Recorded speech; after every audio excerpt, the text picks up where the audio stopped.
While working at a respected financial institution in the metropolis of New York, surrounded by individuals of remarkable intelligence, I had the honor of working under the leadership of a shrewd boss for whom I had great admiration.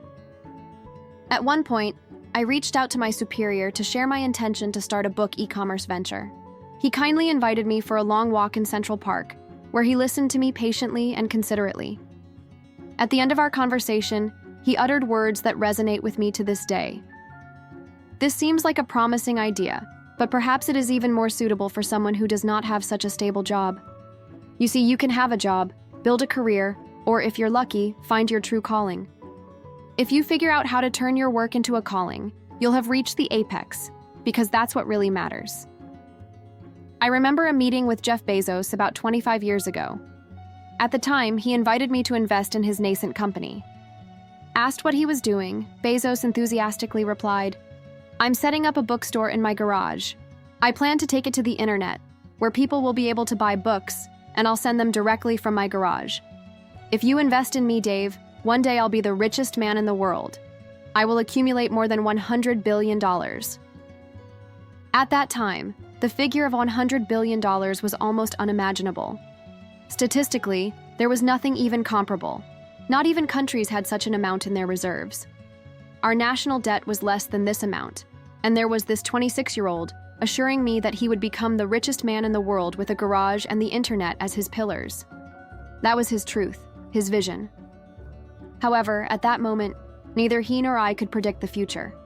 The crucial difference between us was that I listened to him with a mixture of laughter and admiration, while he was already celebrating the coming triumph, convinced that, at the right moment, he would achieve maximum success. I, on the other hand, remained skeptical.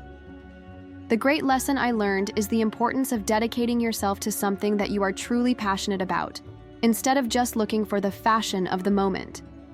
This choice was, without a doubt, challenging. But in the end, I decided I needed to give myself a chance. I believed that I would regret trying and failing less than never having tried, and I suspected that I would be tormented by the decision not to follow my passion. After deep reflection, I chose the least safe path, following the journey of my passion. And I am proud of this choice.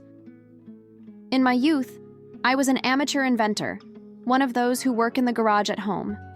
I even created an automatic tire closer filled with concrete, a solar heater with underperformance due to the use of yellow foil and aluminum wire, and even alarms to annoy my brothers.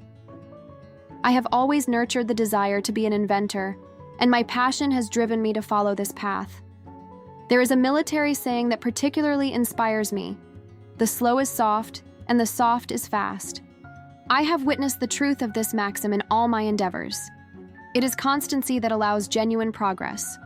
We are given gifts and talents throughout our lives, and it is up to us to make the most of them. My advice on adversity and success would be proud not only of your innate talents, but especially of your efforts and choices. Because, although we can be easily awarded in areas such as mathematics, practicing and developing these skills to the next level will require dedication, effort, and, sometimes, a lot of sweat. But that's a choice we can make. It is natural to feel contentment for the attributes we possess. After all, they were granted to us. We can cherish them and express gratitude for having them. However, true pride lies in the decisions we make. The choice to dedicate yourself to hard work, to face challenges, this is a legitimate source of satisfaction. The ability to choose is inherent in each of us. We are the authors of our own life stories, and it is decisions that shape who we are, not innate talents. All of us, without exception, are graced with countless gifts. Physical beauty, aptitude for mathematics, tall stature are just a few examples of these gifts.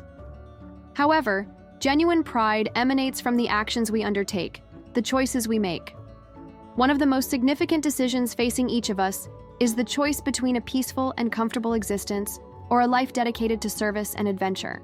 As we reach our 80s, which of these options will bring us greater contentment? Undoubtedly, it will be life that has embraced service and adventure. There has never been a more propitious time to live. The amount of inspiration the world offers is astounding, as is the rapid pace of change, invention, and opportunity. Life, this narrative that we write individually, is just beginning. How will we use our talents? What choices will we make? Will we let inertia guide us, or will we follow our passions? Will we submit to dogma, or will we dare to be original? Will we choose a life of peace, or will we venture on a journey of service? Will we give in to criticism, or will we remain true to our convictions? Will we have the courage to stand up when we are wrong, or will we just make excuses? Will we protect our hearts from rejection, or will we surrender to love? Will we play it safe, or allow ourselves to be bold? In the face of difficulties, will we give up or persist? Will we be cynical, or will we become creators? Will we be smart at the expense of others, or will we cultivate kindness? Every time we find a way to offer tools and services that empower others to express their creativity, we are contributing meaningfully to the world. It is a great blessing to have a career, as many are content with a simple job. If we don't love what we do, we will hardly achieve excellence. Visionaries like Jules Verne, Mark Twain, Galileo, and Newton, men and women whose curiosity drove progress, would surely wish they were alive today. As a civilization, we are holders of countless gifts, as well as each of us individually. In the face of all this, how will we position ourselves? Will we be proud of our talents or the choices we make?